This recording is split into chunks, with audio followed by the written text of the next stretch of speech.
property electronics sound ho a wakoto sika egu full promo to mirika na kojo de ya mama kwa na ho ye de and so e de na mo mayen property electronics anope yeda wase ne de nyankopon ase ne de etiefo ne ahwefo nyina ase ne mo makwa ba eba property electronics and Tony Sack Enterprise asuyeye ye bought property ne Tony Sack Enterprise ana hu se enioma papa nyina efie eno no na se de bia ye ne da no de bia ye the health Ibro ye wo health segment e wo program isinti mejai kasamu no ama Dr. Francisca na ode ya fem kakra ye bia me de ensempa e wo atoaso right doctor akaba yeja ene so de na o mayen ai ene medical achia phone na mother property so ase say wo mama sa akunyi a meni Ghana for ye di nkomo na mitime twe omo eniome bi a ebeboa o meni apomodin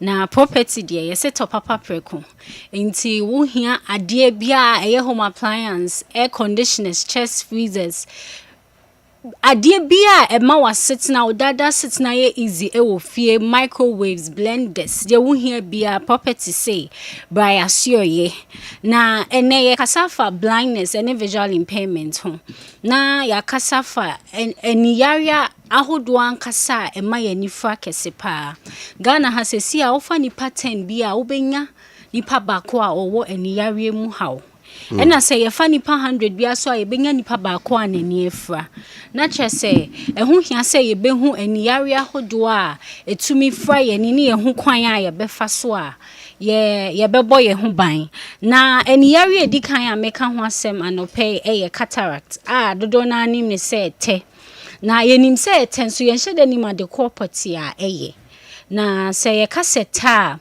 say ya fa wani kosua na round ball bisham transparent some kasa transparent a emu da hot se de nsuo mu da ho no enti sa lens no anase sa ball na ewo kosua nim no eno na kanea fam ko wani na chi ekwa adwen ni mu ma wani ni tumi hu ade sa ball no hya ase se sisakala pe na yete se de wasensu egu ade mu ahwie mi okagumu no afei na emu enna ho biom emu ayedu enti se kane efem akoni na chi akwadwen ni mu a intimi nko afei na ade hu ne ko na asempa e wo cataract ho ye se tefra wani a yetumi ye bibi fa ho yetumi yite no na ade hu no aba enti na eteni eni yare a edikan pa Ghana ha efra ye ni kese de to sumienu yare efa ni glaucoma bebre na ni se ni pressure ana se hintani fra yare free se ebe hintao ebe fra weni glaucoma na de ye se entini na edikane ano ekwa adwen ni mo no esei no enti ebe over time no se kania no efri abontini ju wani na chi a entini na ede kania ne kono eni ho biem enti na chese ade hunu na ekono na glaucoma no emonka ye enye bibia enti se wo ho krampa wo hu se wo ho anasa ahyase ye adwuma onhu se wo ho agese bia wakọ hospital na doctor ahwe we hu se wani na chinsentwani bi wo ho chese obetumi anya saa ya wewe enti ma yenye further test na yenhwese saa netia afei de to so miensa meka ho asem ye si tweyare sunsunsanso a ewo ye ni so a ye friend diabetic retinopathy esiche yare betumi efra wani especially uncontrolled diabetes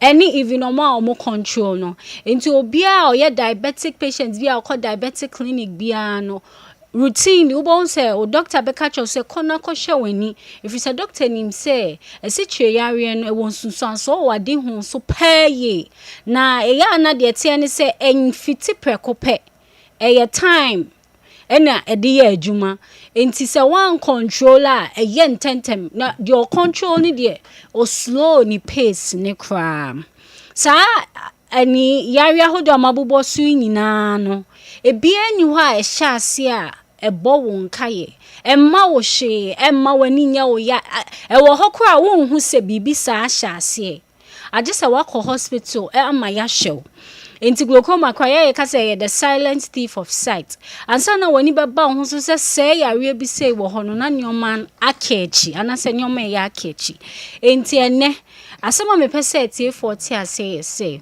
at least once every year biano obia money homoden say obekọ say o kwa akọhwe wani entwen say bibi nsi ansa se mani beye me ya na bibi beye me ansa ne mom o ho a once every year o say o call hospital call doctor o say doctor ene bibi anyeme but maba me pese o hwe mani mame enti se bibi ahyase a na ehu ne ntem na ya so ano ntem enti aha na me de manu besi doctor recipe aba pass enye property electronics ene de bebe unya bi obia bi say need nkene appliances fa ho ben ya dwene ho yenim so ye adwuma yi a na benyeska aba beto ye nuoma no that's right na masadi nuoma bia hu say anopato de bia so be ye radio ni ade nti ye free ntem ni ade hu say repair shops no te say technicians no mo hwe fridges ni ade no ukwa enuoma pa egu a o mo repair no udu a bi say eh na the nuoma we sabi yes say no he fa na ye de bre o mo moto and surprisingly ye were brands bia agidian kan we expect class nka ba goto omo brand kura wo hono na egu ho it means say brands ni bi wo hono ma che say me say obi adwuma but brands ni bi wo ho edin keke no magi omo de ton omo nioma if it's all co repair shops ne pa hu nioma egu hono ma che say utwe hu say na na de bia nti nipa yo ye adwuma onya nioma dudu say ba ne shop de a na say nioma no bebrebo edwama nso na nya papa enti ne atu on side for say bra property electronics wo be ko metima ma atiefo assignment mu rerera sa shops na mu hwese mbe hu property bibi wo ho no ma ye property enuoma mpo parts mpa ye de enuoma na ba ye de ka ho no aye nwura e wo ye warehouse because ye nyine ye de aye hwe if you say onipa no beto a on fa ma on meka on ma report bia e wo ho because ye wo technicians aye making sure so ba ye educate you on a day na wa ba beto no ha wa ubesu use na apart from say papa no ye say kire ye say konfo a person no tena no ono kire wo nechi wade ye be kire sa ne o ma we nyina na wo so so hu kwan a obefa so a oni neoma no aye eti mesra mo o pa de papa enye na obi fridge esua ye deda ma ne bakura da wo ntumi na efi say wan to papa eno no na wato ade na e wo sa ade ne be som no onu mom e som ade no property neoma no entisa so pe air conditioner papa sa hoho aba ho air conditioner ne nka mo nyunyunyunyunyu no de akire eni neoma ewuwo mu no chese neoma bi okura to ko ofia eyi entafre ne hyew na ade ko ofie mesraw bra property electronics ya sueye ye ne wo neoma papa na efuna aba ne yedie yeze efuna aba ne property electronics mesraw babia wo bia barrier distance is no barrier ye de ye neoma no wo ko shop bia ebi wo honom enti me hu electronic shopper property nsi won ma me hu say ono onye serious adwuma no oye if you say property eno ani edin a ewo so wura shop na property ne hu adwane na ko shop fufura property wo enye san so a be the locations and numbers be air to dwa say open air conditioners open chest freezers oba ment na fie ne nka say wo fa hwema pepe chest freezer fa ye adwuma fa boa wukunu na monhwe enkura ne kama microwaves washing machines whether ne say enye washing machine would see ya we had time 5 minutes na uyi wa de e de ahye ebi okura dryer wom dryer so ye ni nyina ubenya side by side fridge the three freezer the form ye fridge ni nyina ubenya bi ewo ya so ye microwaves rice cooker ade bia se de a ye di kan de tu dwa na ade bia wo hia so dada setena mu eye mre na eye fo na ye anigie ni ahomeka ema wo no property electronics ye obi property electronics ye wo kuma ase ye wo sunyane na ye wa akra meka nyina na wholesale for no muso me bom nkaye se muso mu ye mu deals e wo honom etimi pacho wo kumase a wo beba SD Karam building e ya Orepa FM echi honom a ai SD Karam building ho de akra ya wo nye o kaza me pe 22nd enterprise akra keto akra e de wo beba ai etimi pacho wo kumase a wo be 0244 0244 119236 0244 119236. Me go so boba numbers no e wo screen ni so. Me show numbers e wo ye dey to screen ni so no. E bia betumi afre na wafa. Na mom customer service lines na nkasa na me dey air to edwa no. Be bia wo fra be bia wo sabe kan wo nyoma bia ye be chew na wako. Ti 0244 119236. Tisubio 0244 119236 and 0204 2924 okay. Eno ye Kumasi numbers ena me de atudwai me pa cho wo sunyane a ena Kumasi nso so wo beba ye showroom e wo new Melcom opposite one ma so ko ba ampa yo taxi rank one ma old pioneer building no both are also your property electronics ai kroma num nyina ye na ye showroom f na eni kan ye ti me display no ma f pa wo honom but showroom no so wo be frɛ honom so numbers 2 ya me di kan di 2 dwa no wo frɛ bia e do be ko showroom anase do be ba Tony Sack Enterprise me pa cho sunyane ye wokoko board runabout or a travel and talk opposite honoma also your property electronics I no ma papa fie no ba kon e wo honum me pa cho wo sunyane a sunyane be frɛ 0256 0256 070 656 056 0256 070 656 and I me pa wo cho I upe wholesale and also pay wholesale deals and episode di home koma me pa cho be frɛ 0508 10 83 37 0508 10 83 37 me pa cho ema obi na da say onenoma na ye and dey fina ba any property electronics I what Tony Sack any property yaso ye yes top papa preko na wo da na watumi ada. Now say property electronics Tony Sack asoye and the coin home appliance said wakano and told the chiranko and one said the kugu repairer wa we have a repair and ground who nature kwai and I asked him no to papa dia e be chapa dia but CP e wone the mo dia praying right 93.3 Kessben Maakye so and I will tell so here Kessben Plus TV and our Facebook live also Kessben FM by ho ye koyanim na lance minister right Wofa Kofi Appiah was say ye kwaye no SI green baby odu aye dwi kwaye na gu nyina ma hwaye ko ne te kokko no e so nyina aye green eye green we a na afei ensuo no so ani ate kama so na so wo twa so ase ni na ese blue ase ikakra ese de ni nyina ese team pampa no o se ye kwaye ni nyina sase ase ni nyina na be green na fi so no so ani ate kama te o mani abre na pe me kai se naimuso no omo ebo ahemfo no kokko se ahemfo no omo hweyi se gala no efa firi wo mo na ebekwa akotie de minister waka na o the vision eni so ade ho de atodwa no atodwa fa kwan a offer so to clear the galamsees from all our water bodies and to make our lands green again. You know. What the wing looks like. What the wing looks like. What the wing looks like is that all our pristine forest reserve will turn green. That will be driving along the country, and all our degraded lands that when we see, oh Jesus, will all be reclaimed and planted, and there will be, greens will be coming up again. That our water bodies will be turning blue. That will be driving along and will be seeing the water again. The Ghana Water Company will not be talking about shutdowns. That will be seeing young men and women in communities well organized in cooperative mining responsibly.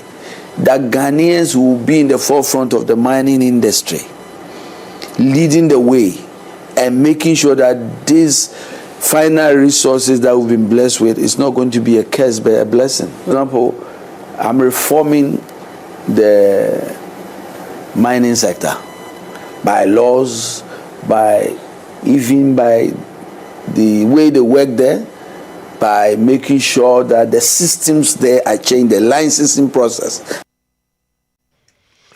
Way ayo right mano ama Kofi Appiah the vision ni so ade hunu fa kwane o gidi so se galam say no ebetimi afa so na yetu ase na yensuo no eni atekle ede amayen na yensase ase no nyina se be ne green bio na etimi enso ahwe na yabo ho ba yengo tie omampani His Excellency John Dramani Mahama se no pe yo kan no so ne ogidie enche Ghana ebenya oba odi kan se mampani affirmative action a man who share what China include Beijing Conference 1995 because I better pa Nana Credo Ajima Rollins aka Nana on an first lady or come by a pan on the 31st for my Nenya Grokra 30 years down the line Mampenia sa kwa China ho say Ghana de ya achieve gender parity a man member schools say because schools no be there a man do so ten member but so we and equity na percentage wise because kane no bukro classroom no na emema yes 40 na ma bia be 10 and emema 30 na ma 15 isi ura classroom no a won say ema no so doso ema schools no cry say ema no schools cry doso ba santre je say your ma schools pa see school bia be yes ya dan ma school kane o case o side yes ya dan say wanya ko Ramsey yes ya and girls school you know Wesley Day. Aye, Wesley Day. Wesley Girls High School. Aye. But man peninsula ni gidie kire se enche Ghana oba. Oba ebeye mampeni. Take a listen. The Beijing Declaration was never just a statement of intent. It was a moral covenant. It was a recognition that no nation can truly progress if half of its population is left behind. And yet, as we review its implementation, persistent gaps and structural barriers continue to slow our collective march towards equality. We must therefore act with even greater resolve and innovation. Mr. President, my country, Ghana, remains steadfast in its pursuit of gender equality and the empowerment of our women. Under my leadership and in my capacity as the African Union champion for gender and women's empowerment, the government of Ghana has continued to take decisive steps to mainstream gender across our national development policies. We've achieved historic milestones, including the election of Ghana's first female vice president and the unprecedented appointment of women to leadership positions in government, the judiciary,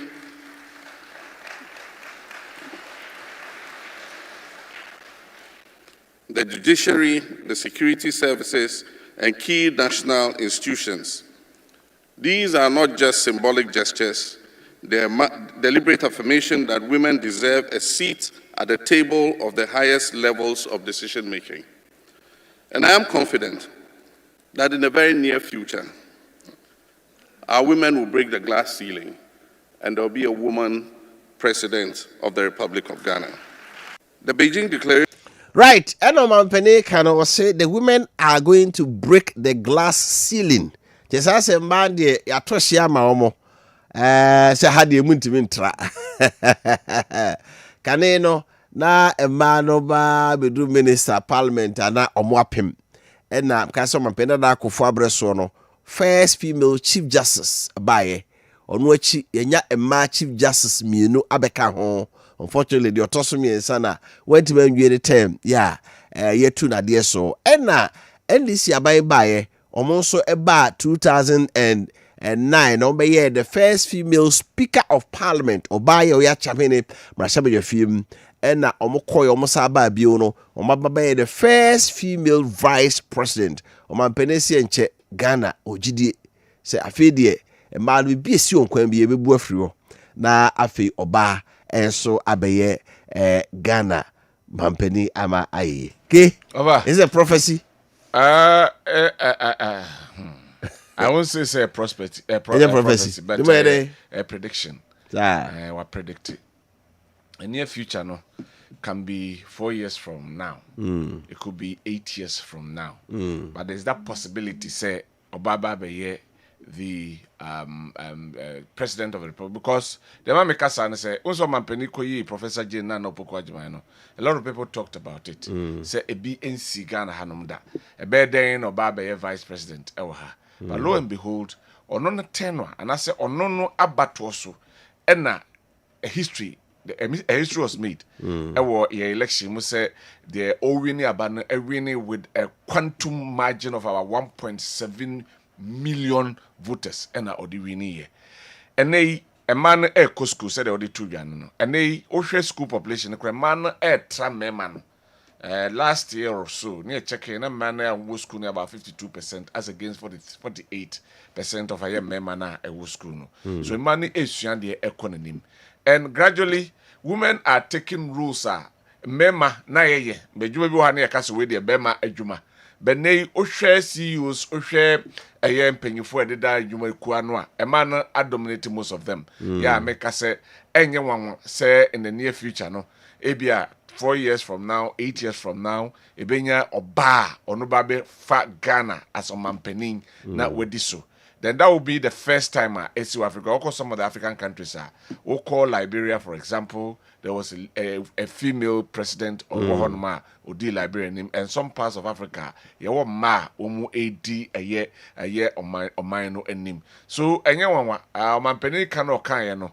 Though a man for be reading meanings to it to say be a Professor Jane Nano Pukwajiman or no advice in tea, and not hear the history and trajectory of a year end this year. Mostly and always from a Fourth Republic here. Omo vice na eno send no mo ababe the president of omo party in the power because from J.J. Rawlings time, Atta Mills became the president. Atta Mills time, John Mahama Abaye president. John Mahama time, who next? Send NDC Samba. Will it be Professor Jane Nano Pukwajiman? That's why I can say, Bia, Saneman, Nibia, or Share. Now, share other factors are working towards a omu a ruler omu take in society. That is where Bioma Penikasa. And you're surprising, and yes, something that is so difficult because the way we are seeing aircon.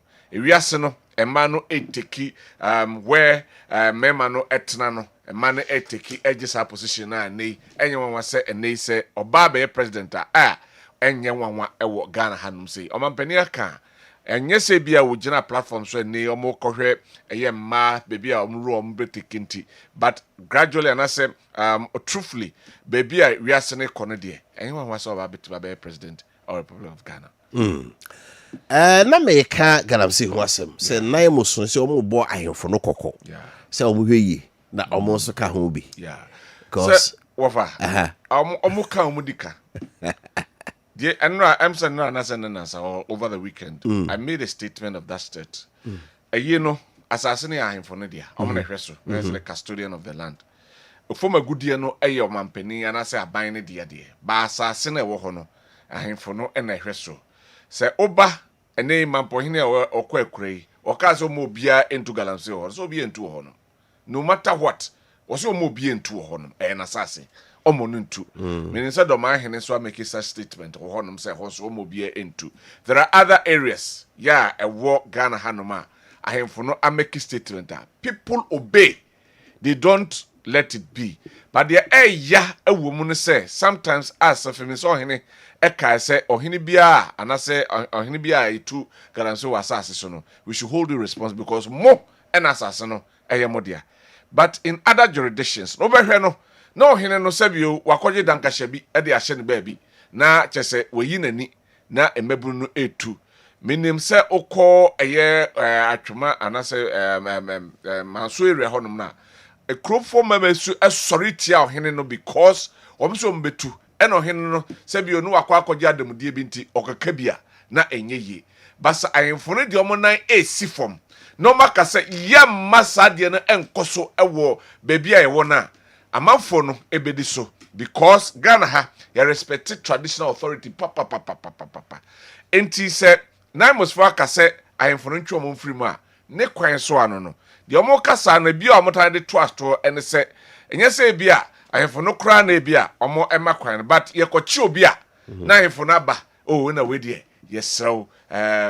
me nana unya no manen kom so omo hwe sa ne ma no ya mo mandate to make sure say galamsey eto entwa ewo aye Ghana say ye jai sa sabio excuse my language nya atwomye no ase makoye penin makoye ohene nti me manfo ye ade no enye nti me koka ebi amanfo no ebeka se na okrum mani ena wakoye ade nti ye menka no si eja se ne ma no nya hwe the real picture, the dangers involved on galamsey me nyo sure se ohne bia beto na mokra ai na dwen se enei se anema bi ekoso na enye ne mapa obesoso amana koso ye kan ne say no obehwe ne manfo se me manfo ne but at the long run no nipa ba ku binti na bia omamu ni nyina because of chemicals any sase ayesen ni nsu ayesen no omamu ni nyina ebe fire de ana ebe for how can say e dey atom so. And I think say ayemfo no should take a cue and also should listen to what Limos no e ka no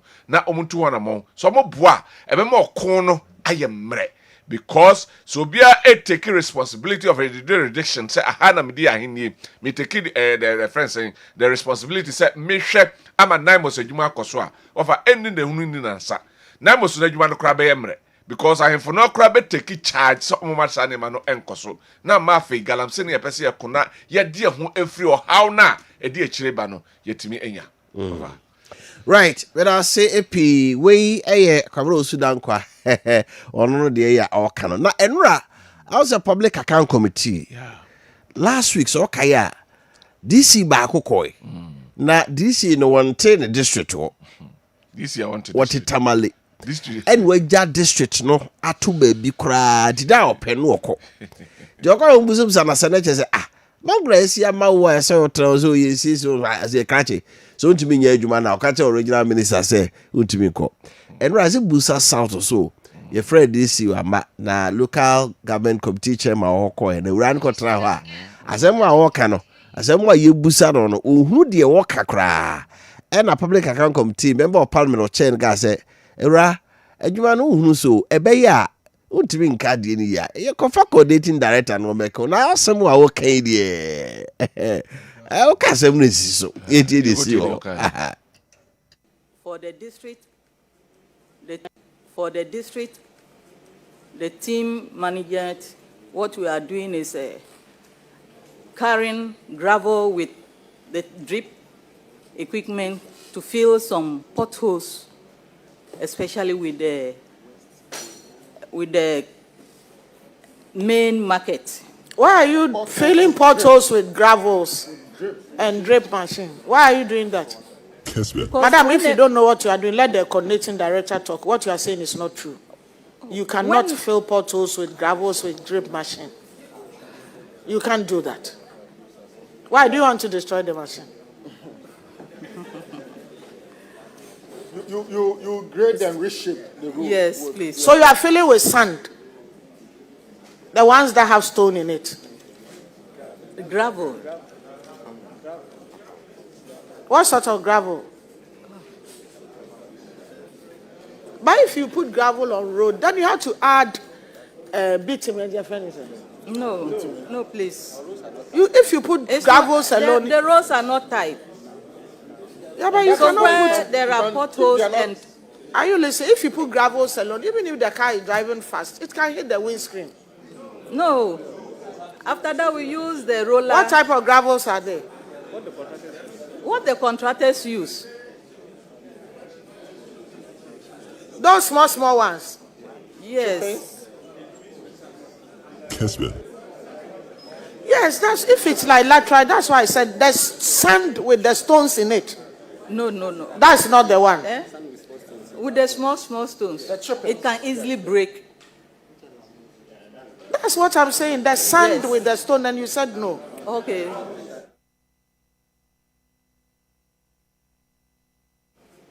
The team management, what we are doing is carrying gravel with the drip equipment to fill some potholes, especially with the main market. Why are you filling potholes with gravels and drip machine? Why are you doing that? Asebo iti adwuma na o ye ni ade a o kan ko hu de o kakra ti the chairperson ura aya bu ntimi nya ade ne ye kokko fa coordinating director no nya dey Obeka asem ni ye na de okay de hwe so Who de on ka we say over me. It has over you. Over me. To be frank, so ebia na onko ni penim say nkasada and ebia stage fright and as bisa achino. But if reality really this is a DC of a district, then you are somebody po.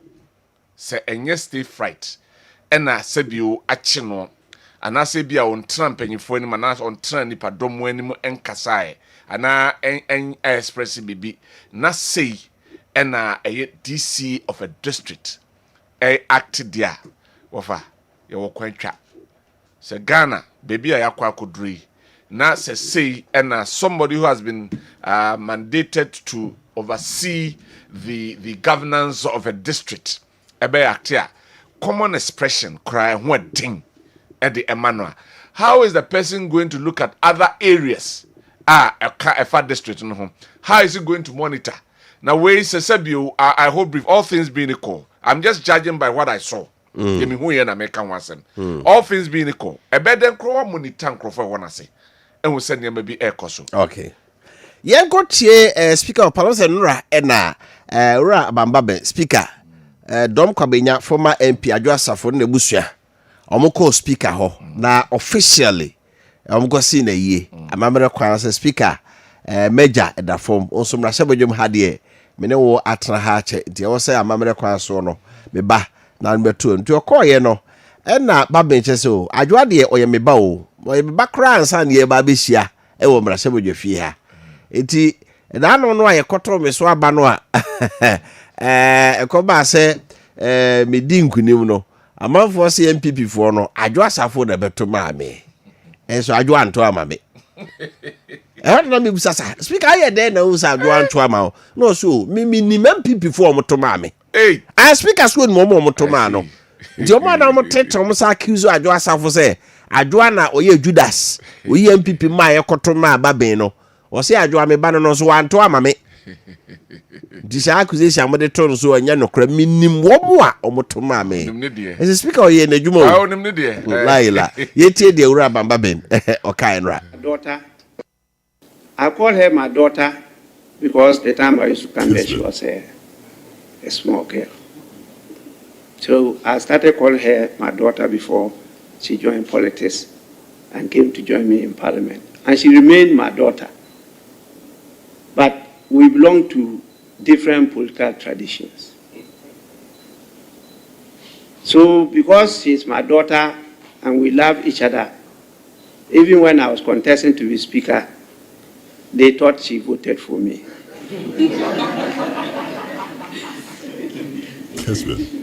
I want to assure all of you that she didn't vote for me.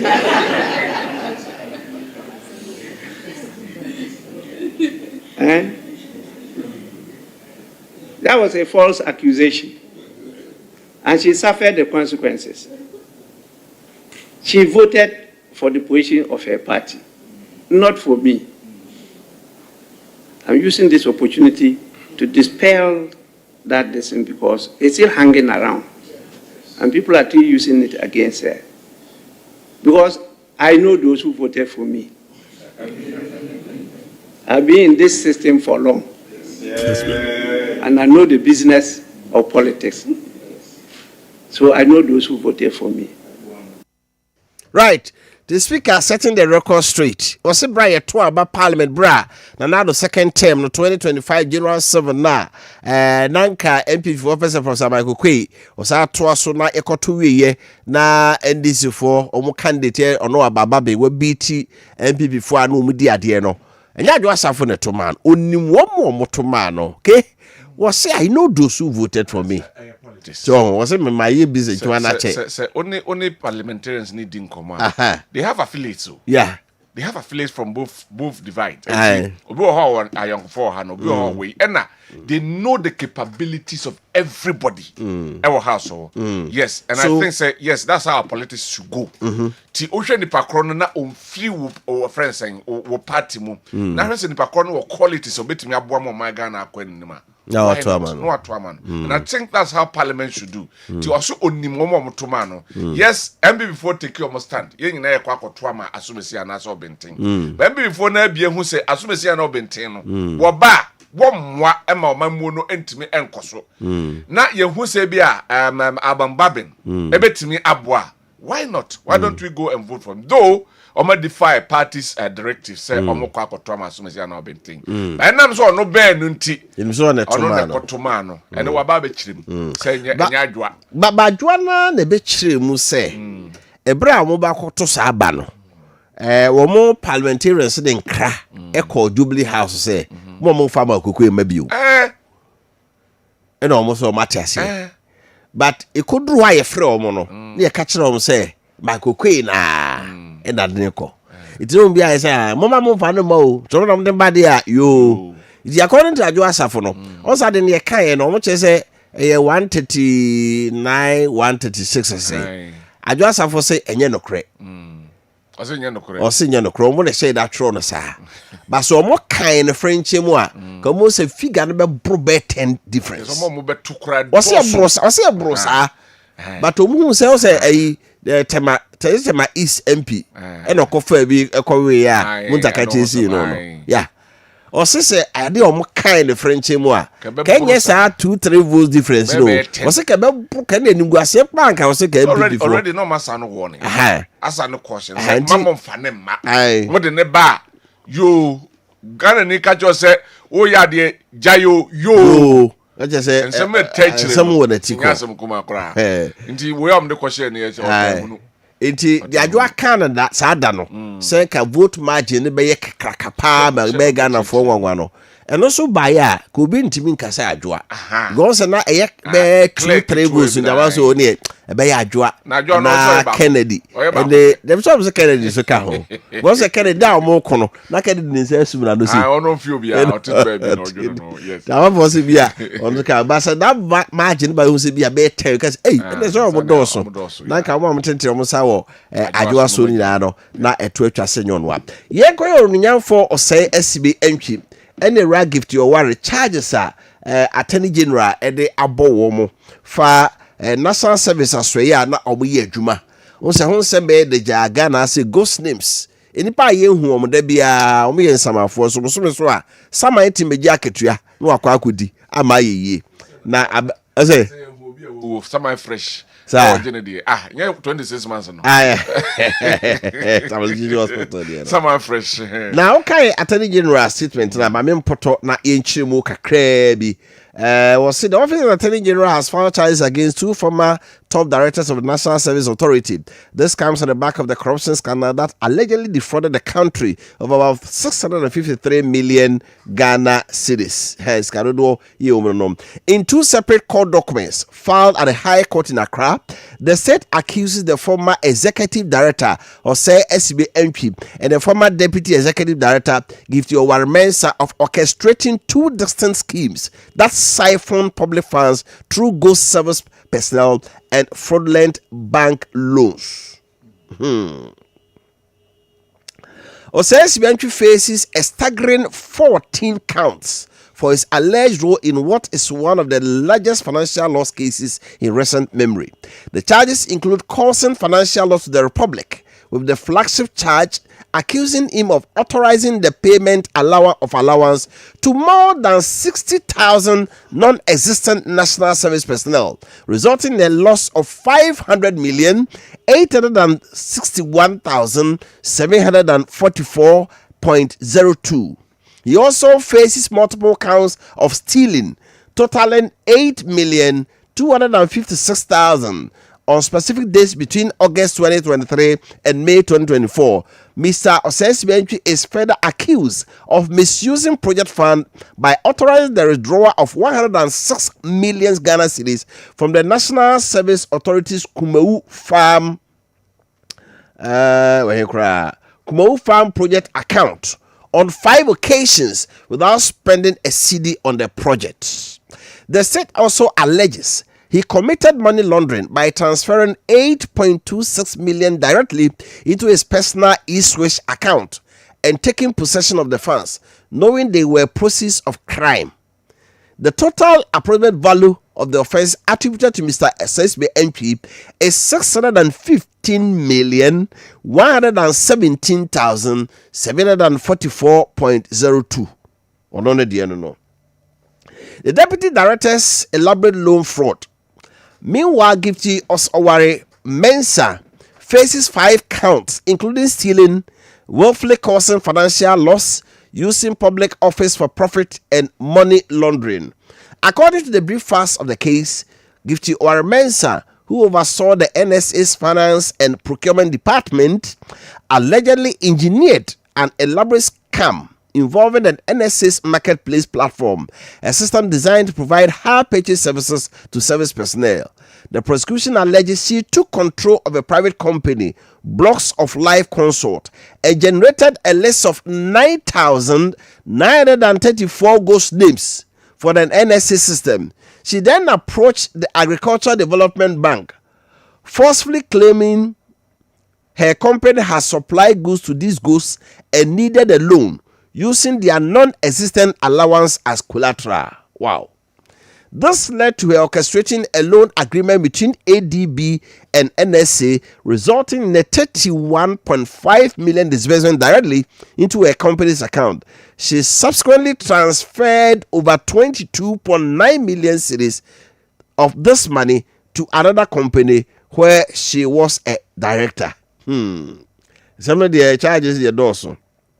The maputo nyina ne say onyafo says BNP kan e wona na ye mayor okumase mampeni de koto national service asua no aba no ya peni kire say hwimu awo ye no won na be de kire gift your worry sika nwina form satam ye opepim ahensia adunum miensa 653 million ko sika dem de minti modi o e opi huhu de minti modi na de di kan se case ni emienu o file 2 separate documents e high court and crime na de di kan mu no e ghost names no which I say union for SBNP what the more than 60,000 inipa omonye national service edin allegation is alleged here can na allegation and do odi wure mu na 60,000 people no omo allowance wudwiri ye 500,861,000 and afi so on national service so say omo ye farms omakoje asase okumawu farm project no omo ye no sika ide koto sa foto mu no onyam for SSB so much as allegedly okoyi 8.256 million cedis ya we sika no wanfa anye phone hu adwuma o sai check mako enum e no withdraw sika na wanfa anye phone hu adwuma se no da nchen so a national service ka no onyam for SSB allegedly o transfer 8.2 million kogu ono e-switch account so chese oyi enti omo kan de nyina abomu a ono no sika omo chese afa no so no 615,177,000 na be de kire era gift to Mensah ono so de nie ono so ne kwa nu mako num baako ene se omo platform bi e fe no NSA marketplace we are national service na so person to bibia utimi koje on higher purchase na se wala wan ba na edit ma na the ochese mami ye ne se wono abie company bi ya ye friend no Blocks of Life Consort how company be a friend Block of Life or a private company and o generate enipa empemon kron hankron e dia sana 9,934 din and o di shame and now koka kire AD before say dipa we or more age obabeto niema on high purchase so was so mutua every no company no nti AD before man bossia na je nkrofo we tua high purchase either na che so the umudin ne kwaye collateral say I've supplied appliances to 9,934 national service personnel mutua sika no mame the AD before man bossia and na AD before man bossia 31.5 million and on national service nipa mpem nkron hankron e dia sana di no e agina mu sebe ya omusika national service sika de ba na yete na eno wachi na oji sa 31.5 million no and o transfer 22.9 million ekoto company fufuru bia ono ye director ewumu Inti ono so de no. These are still allegations. Inti he who alleges must prove. Yafe na Attorney General Dr. Dominic Akrotinga Ayene. Also, eba ina ono obeka o. Ba do ina no jama na be di eche no. Justice Sremsai. Na ono no akodi ani mu nti we ni nsem kwa edu a omo de abo sam penifo say omo ka otokrata na ye krado. Until say a lawyer for judges no omo vacation, legal vacation. This week he twem free, next week he kono court to be butu. Cases na abana o start ni nyina obo sa fe de koso anti also de no of a way they are court to the answer danka also de anti e na akobro mu kura na domlevo na abro mu kura na once see no I say wakaka no ho domlevo de be so two abebom domlevo na abro mu kuro wakaka no ho also I know a cost load domlevo abro mu kuro say de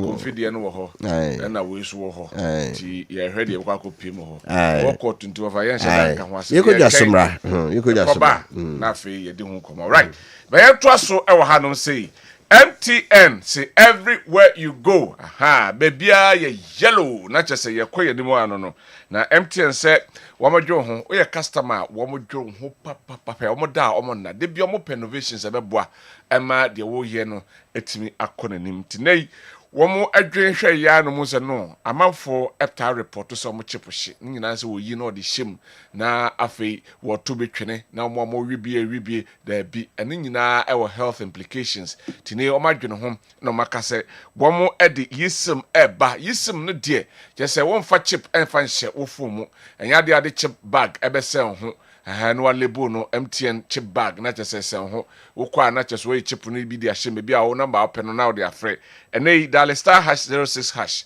na ko na hwese wo phone no qualify se ebetimi age yesim ne bia na ntem na wakoma MTN app no so na chese wo so wodi akira na wonya yesim ne bi e de atoso betimi de phone sim be anasa numbers be mienu ana miensa ato phone back so emfa ho ene se sim slot no ye ba kwa na mienu da bi betimi e de atoso pre 100 anase ene ni nkonwo de channel no so na ye nkyere mu eye MTN kroye go so ka say yellow Thursday se be di ka yawada bia so obeto data to the yawada na wota omema bonus of 25% the oto ye no ichimu 9 ne asetu ba ko aka ho ama wo so oto 1 gigabyte omema 250 megabytes free so oto 10 gigabytes onso omo ebema 2.5 gig na so ye omo 399 na ndie enso omo 214 why 214 gig near such 214 mu 4 ede ba kwa uskwenya more than 50 gigabyte masa ube browser ubeda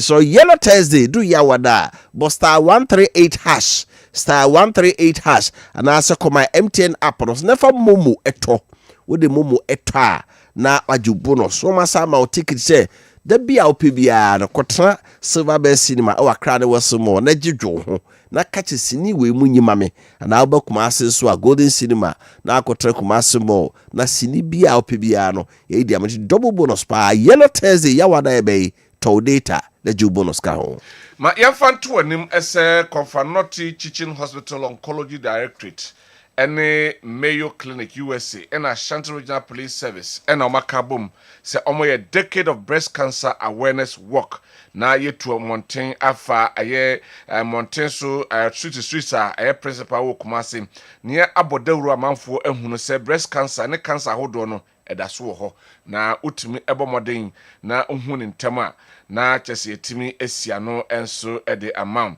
yewo enema hodo a se hun ntema betimi aboa na esia no kwan ebi ne se ye cancer hu adesua na afei ntentem na ya na wata kokwa ya sabia no ahwe ne screen ya hwese ntem no ebi wo ho no ma na chese omo abomoden de therapy hu hia ede aboa na ohun ato this year breast cancer awareness work and a free screening no nyame adoma 18th of October, ya 8 a.m. Ewo Confanoti Teaching Hospital and a shasiem na a trade so or say timely checks lifelong chances. Say o checking and tama sanso ene ma onkwa asede obetena asase so ache no akọ nanim na work ni nyina eba na wi a eye nipa betu akirem ene won a woka ho nyina titru ema ebefro bia se omra na afei a doctor for ene a nurse for emomoden na omonye examination meka nufo mu de no na afei wo ensanchiro kwan a wankasa so wo fia betimi a examine wo de eno ebeba so ewo Kumasi City Mall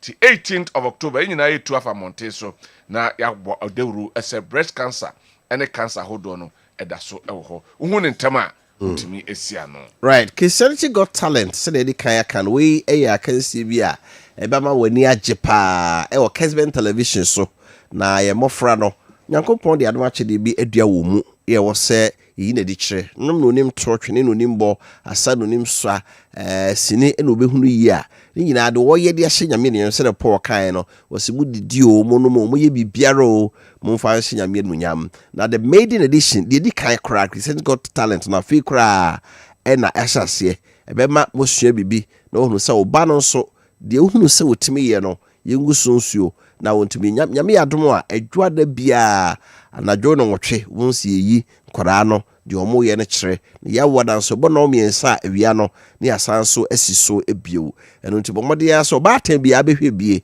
na nkora no so de omo ye hye Kristo no nyam no omada ne de so let your light shine before men. Christianity Got Talent no age so let your light shine before others. Ma kan ya ne hye afoforo no hu woni ye pa no mo hye waje oso no enmunyam.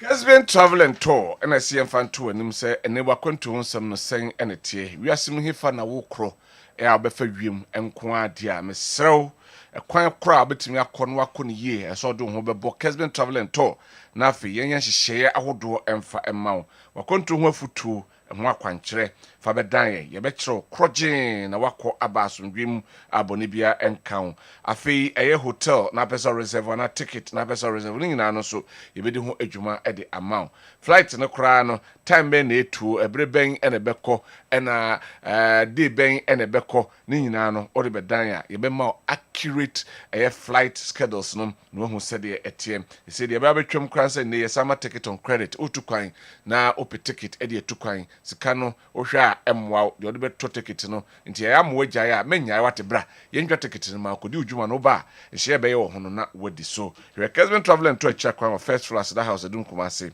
and after 0209 434999 0209 434999 na yenyo so afi Kessben University College so e ka se wo a we senior high school na opesua pa obekro na benya bodin krata oduru ba biara benya adwuma ye ya onto sini wo no no an Kessben University College Ghana Tertiary Education Commission GTEC omo na suapon bia no omo pese bo bibia ye kama no mama mutumi krata ye friend accreditation se fatete esuafo na yaje wo mo atom ya no nso ntino bibia omo ye no KNUSC ene hwe Kessben University College so hu se obi bia e kama na wi a KNUSC for edi certificate na mawo se uko school Kessben University College na KNUSC di ho adanse se ampa course awaye no pass wonya first class honors nti esuapon a yentro na sekra obi awi SS no so wonya 6 credit pass ye 3 course subjects no English, Maths and Science and I feel let's subjects be saka ho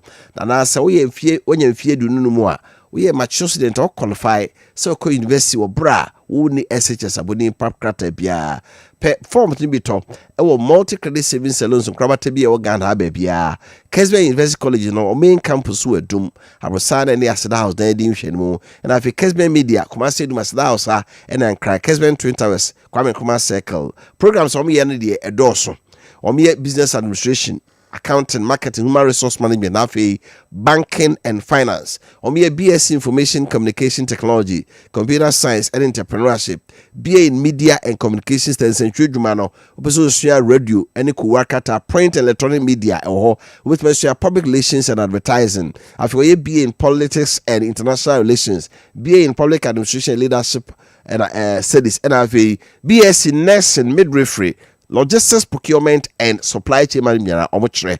Miso main campus no contase Lake Road. And one kasa 0501 637383 0501 637383 na 0264 170475 eso. Right, Ghana Premier League, week 5 mo na year corona no na said the BA no enra mo TV Heart of Folk and Heart of Lions said the boy ni ye bro commentary mu hwam weekend so e bi e baso nti upese uti de de ni mu hwam a na kyese wa mo afidie no aka hanom na afei ye the commentary mu hwam no ye de abremo e wo hanom Kessben 93.3 ana Kessben 92.9 ewo enkran na kyese de ho no na ye de abremo. All right.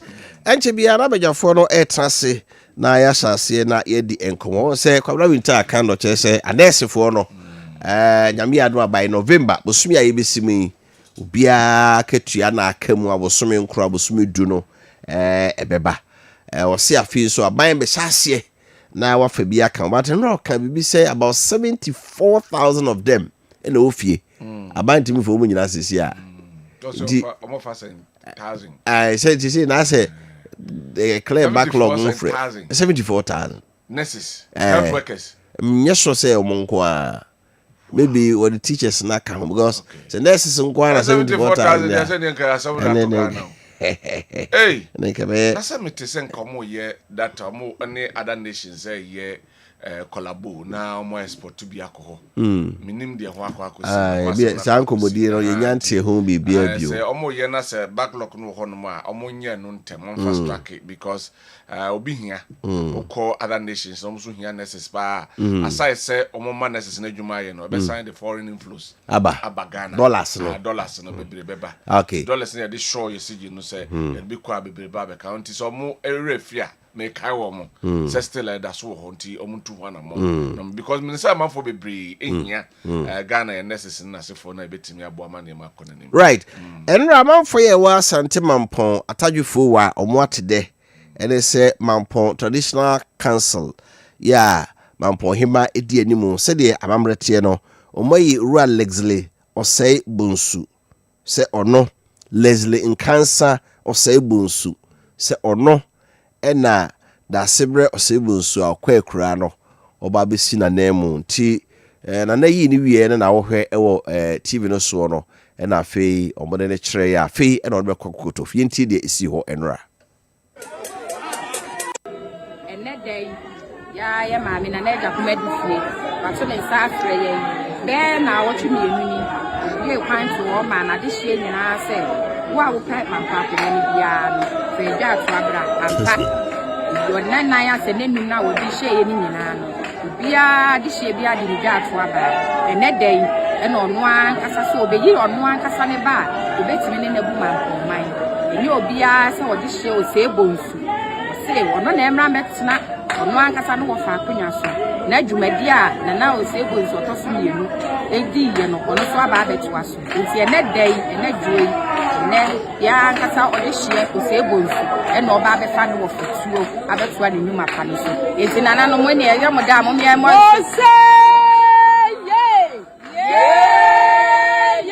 nana ja kuma du fie ye dawasio wisio ye wo say ye nana ja kuma du fie ye dawasio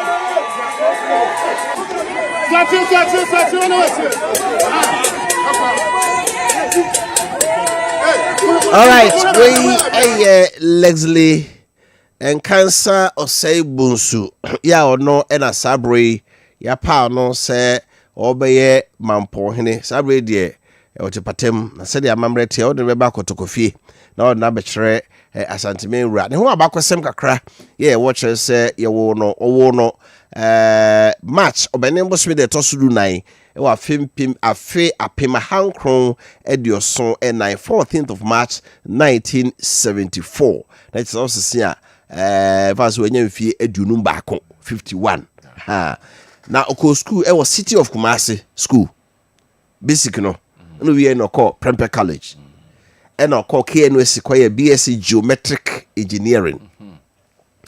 Free on koye master's degree ewo Geoinformation and Earth Observation University of 20 ewo Netherlands. Ono koye master's first one no. No say the second master's in computational science and engineering ewo University of Munich, Germany. Na owie ye no waye adwuma be yemfie aduo no as a senior software and geospatial system strategist. As you see ano de product and service group manager Emma GF age Germany onote. It German boga pa ena mampo hima utiti dwato anu a ate se ohima enua pani no. Aha nti ono no waba sisi yede ba kotokofie no ono mekire asantime wura na afi akabra oba besua swai ache otekoko so na dwete was a silver stool no de we sekadwade free wa eno na ba de ona wo he no e wo screen no eso no the elected yafa mrakwa no so ama ohima na yi no e de no akire ya asisi yede beba kotokofie na yababaye de akanyina enso aka home. Right, my messages no ekakra na bejafo ensumrem of charges level against the two former CEOs of NSS about causing financial loss to the state is true. It's very shameful. If it is true, it's very shameful. A humble Ghanaian will do his or her NSS for months without salary, but these top officials will sit on the money and squander it anyhow. No wonder most youth want to join politics nowadays.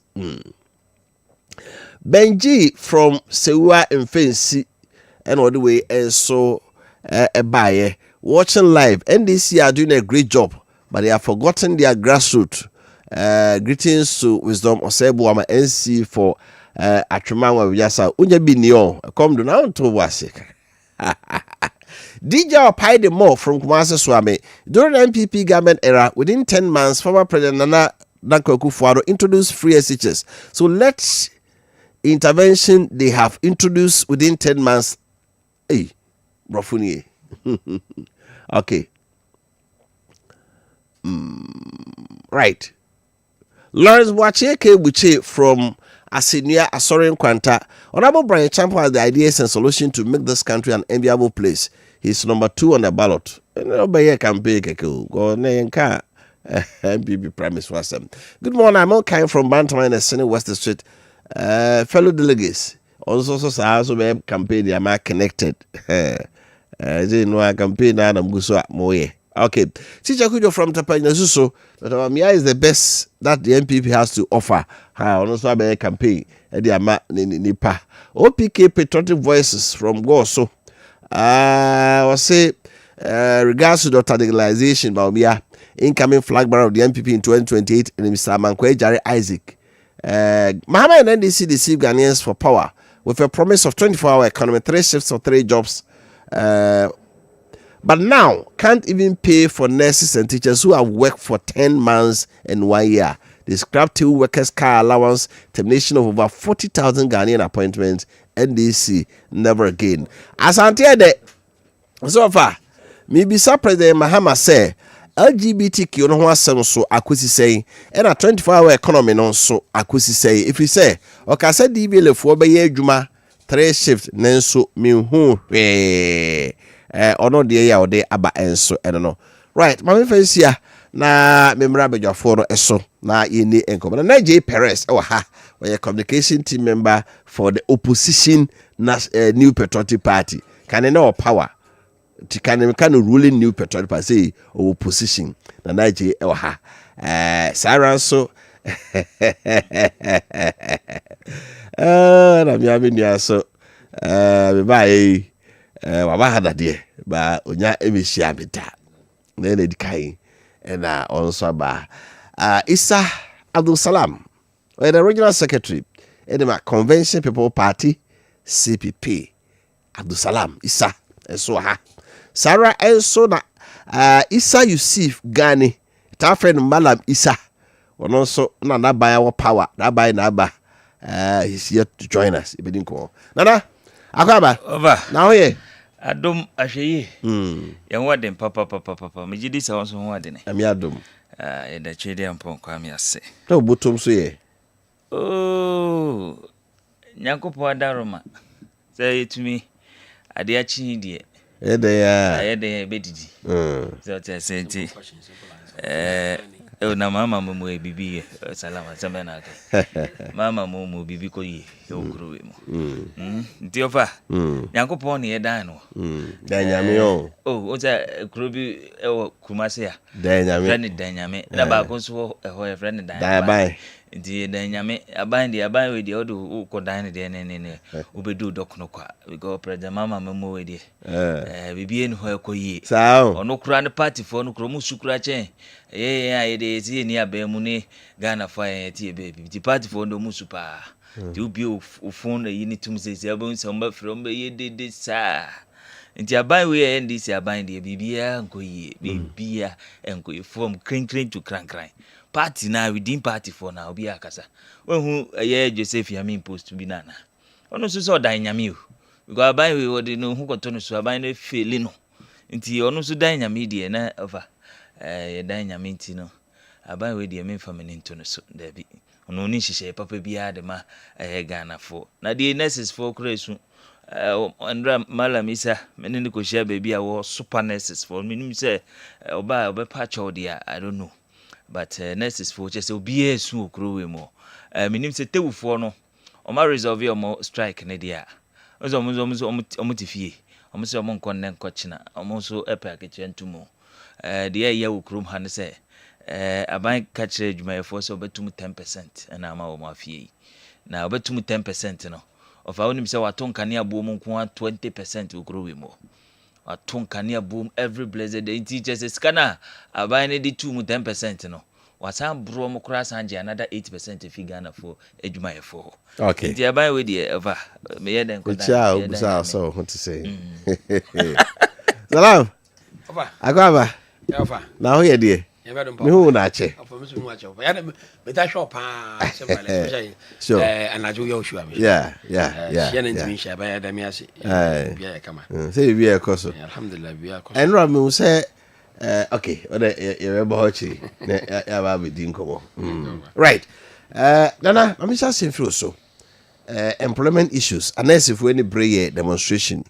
Minister say the nyame adom omo de omo kanyina arrest 10 months are make clear na employment omo sabe fa bi so de aka ho e ba ye ravana sem okoka the politics realm. How do you see it? Your kan ye na pusu num ami atene kankan na say aba na process god be amoka say on buy omo fa nipa omo spend day now they are going to pay, they are going to employ. Okay, over Say November. Said October. October, November. The next month in Next month, yeah. Okay. Inti abobi so say say. Zao. Anambwa. Abobi so say. Iti dedi kai mamichia the former first class vice president, Dr. Alhaji Mahmudu Bawumia. Mamichia no baby bi owo Ghana ha say. Na mamichia ye Miamira. Ye chairman o de no ho Kwaku Appiah Kuka. Mamichia ye papa o baby bi owo. Over. Employment issue ya era kwabna minta kando o ka kire nurses for yi se o mo ba be fa bie no over etena krom ha na ye maami Jane the vice president Professor Jane na Opoku Ajima o ka try say e be recruit to agric extension officers of what ho asem bi mana this year ya batenso yentishu ya ka 2 months na afina ide ewu Minister so be catching so omo ba be fa a nurse for over yetina krum ha ema nkrofo yi e catching so omo ba no Ghana ni bia benye adwumaye. That was the campaign message of the NDC. Omo so immediately omo de omo to ba be ka akunwa no Ghana ni bia benye adwumaye. Nti te Ghana ni bia benye adwumaye be ebosu minum friends 10 months ni ye hu so omo fa ni pa bia kwa ban adwuma ni mo yehu so mofa obi akwa aban adwuma nti ofa kwabna minta kanu ntumi na adan de ti America sasem ne say it is in their budget 2025 budget almost 18 on page 84 say yemfa obi adwuma aban adwuma no yemfa obi a in the year 2025 it yemfa obi adwuma in the year 2025 na minister no obeka sansem we ya kire no na aseme no pese o ka kire Timi de menyini ni. because even krano teacher for ne nurse for of our omo call strike no mo say omo condition of service anamboa eno ne ye ka okrom ha say yamfa nhye budget mu anameboa iti ye betumi ayehu bibia je say 2026 anameboa mo it is a 2026 and I betumi aye bibia kwabna minta kando ka kire yen say omo be finances in yana because it is in the budget say yemfa obia to the public sector in this 2025 iti won omo kan say ya keka oh November yebefa nipa ofa I can tell you say November no ebeduro no na bi omo san ka different story akire because ye nim budget ya mo hihya to grow mu a mo be ka kire yen say yebefa nipa 2025 because budget na mo de be kire Ghana for obi ehunu no mo se mo mfo obi adwuma and besides ofa me say wo fa wo mu a yebebo yen se mama wo mu but as we speak also of mo de omako hospitals dey mu ofa omo kire hospitals omo for omako because yeti krom ha na nado danko akufo ado ne yera baumia ehye eye hospitals bebre ase e wo Ghana ase ema even ebimpo ye commission say yemfa nipa nkoho na yenye den omo nkonko ye adwuma ofa ene as we speak hospitals and nado danko akufo ado and Dr. Alhaji Mamudu Baumia ehye ase ni nyina no ofa I can tell you say nkrofo na gya ni nyina kan rem nkrofo na gya ni nyina kan rem especially the agenda 111 omuba ye one block kromo fa nkoka agenda 111 ntufa bo amanya ehwefu sei enemeko boase trauma hospital na wo no over obeko na onu nyina efu ene ubeko baby bebre ni nyina no na hospitals no meja man akanrem adentia na nado danko ekufu ado ne Dr. Baumia ene shase there even po ye commission ya ye say are you ready to be used no over and also omo person mo ni babeko ntuba santimante mu ha ozi esi ba ko otwede eno ne ye friend Vamed hospital Vamed health project no esi ba ko otwede ukọ manso nkwanta yesi ba ko ho ukọ sabronuma yesi ba ko ho ukọ anmanje swame yesi ba ko ho ena ukọ drobon so kra yesi ba ko ho and agenda 111 no eno so tredede ene ofuru krom de no ofa na eno so are ready but enkrofo no so mo fa nipa nko ho adan ya omo di nipa ko ho o ye be ka se nanado danko akufado ene Dr. Baumia ensa no adwuma no idi itomu di oman no abo it necessary for ekoye demonstration Emma mo kasa mo demand for 10 months and 9 months a friend saying salary ni ade na yenya enkrofo okrom ha say lady bia kwa nsem bia kire minister nti no ya man query letter ni ade ekwam ndi sankrofo ne da over sankrofo no mo tro query letter no ekwam ndi wo mo da se ekoma di wo mo da one day ekoma di wo mo da enkomo ntro sa de ne enkoma abayiwa no akoma diomo da enkomo ntrust alete ne nkoma abayiwa no bone ben why ne mfom so ne se waye adwuma 10 months ayesi entua ne ka ne mfom so no na se wo kasa eno no yesi wakasa etia minister ni nti ene ye kotwe na so ye kotwe na san na minister ne so abeka chenzo ye be fa wo mu ye betua wo mu ka eye November ye hwe me die empire amebo ane se ye nuanom nurse fo no yenhwe ekwan bia yebefa so a yebema omasitini ma yede ediye because and as we speak bebre na nya kwan a ometu kwan bebre na as we speak so ye bie say ye US car kraba be sia say obia mamefo a this health professionals no medical akọ first because obia akọ greener pastures ewo man for so iti yenhwe na omo condition of service because nanado danko akufado ti etiswo MPP ni etiswo no ye make sure say abaye adwuma ye forma ketu asem de at least say yentumi enye bibia na ye betumi atuma ye den ama wo mu and it's the first time in the history of this country aban bia waba wato eye adwuma ye fo aketu over 30%. Nanado danko akufado ni Dr. Baumia aban amoko ano metumi aye bi e wo Ghana ha say ye iti se minister na eka health professional minister omo beka so omo beto backlogs na friends say 2022 2023 budget no omo tifi omo ba beto wo no over the issue is the new patriotic party na nado danko akufado ni Dr. Baumia omo be fa akonya no in the year 2017. Of our dear woman, say, you better backlogs of nurses from the year 2012 to 2016. Your Mahama Pensu. Sankrofoni nyina wie school your mama for wo modwam. Eteki nana ado dankwa ekufuado and Dr. Baumia in the be recruit all these batches. And your mom wie so na pensu no o san fa ebi yeden eka ho. Yenua no mom titifie na ye wa rehyimu say senkem pipi toaso a the issue is all these hospitals na ne eka ho asem no. Nka by this time nka obeti say ya commission we wa ha, ya commission we wa ha, ya commission we wa ha. Ni ya fa these health professionals akwakogum mama kwakwakoye adwuma. But fofi antwata ene nkrofo di ntro ne nada ebeji tumi free ho. Omo beji tumi free ho no. Ofa hospitals ani ye nida so say ke de be fa san friends ye nuanu nyina no. Omo ba ye omo gya ne nyina ka nwrem. Nti ene ye hunu kwan a ye mfa so emfa aye this aye necessary badges me no say me nsa aka fie no ye hu kwan a ye mfa wo mo. Ye hu kwan a ye mfa wo mo. Iti aban we ba ye no wa ye na dwi so wo bedi abura to the stand say wa we school ado danko ekufa do penzu bia no wa hwa obeka fie. But achia ne mu ye e chen kasa bebu nyina. Se president mama ne nkrofo say hospitals na do danko ekufa do esima Ghana also one na by end twaso 4 years is just around the corner. 2028 is just around the corner. Ya mama 4 years and as you speak say 4 years bi mu. Aka just 3 years 2 months. Aka just 3 years 2 months. It is also on for woman because President Mama no dey why be pen. Why be pen because 2012 to 2016 by 3 fie. One for woman adwuma. Ye na be fa woman. It is also on for woman. Ye nuanom ka woman come antom yem.